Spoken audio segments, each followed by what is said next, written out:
आता ही दूध पिशवी आहे, दूध पिशवीत ओला कचरा भरलाय.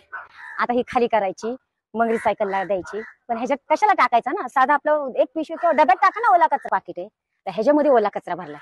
आता कसं आम्ही रिसायकलला टाकायचं बघा. आता हा स्वच्छ असतो कागद, पण त्यांनी ओला कचरा करून भरवला, खराब केला. त्यांचा डबा घाण होऊ नये म्हणून पिशवी लावतात. हा पण आम्हाला ती आता काढायची, रिकामी करायची, मग रिसायकलला टाकायची. ती पिशवी किती खराब झाली बघा बरं, नुसतं पाणी गळतंय. मग डबा आहे असं टाका ना डब्यात, डबा परत धुवून ठेवा, स्वच्छ होतो. बघा किती खराब, एवढी खराब पिशवी का नाही दिलं पाहिजे ना. ते आम्हाला रिकामी करायला पण तेवढं हे वाटतंय. आता हा पार्सलचा डबा येत आहे, हा स्वच्छ डबा आम्हाला ह्याच्यामध्ये वेगळा लगेच करता येतो, पण कचरा असल्यामुळे तो झटका आपटा, मग वेगळा करा. पण असं नाही दिलं पाहिजे ना. आपल्या आपल्या डब्यात ओल्याच्या टाका कचरा. बघा पिशवी का एवढी चांगली पिशवी, पण त्यात सगळं ओलं कसं खरकट, कशी रिकामी करायची, कशी रिसायकलला टाकायची.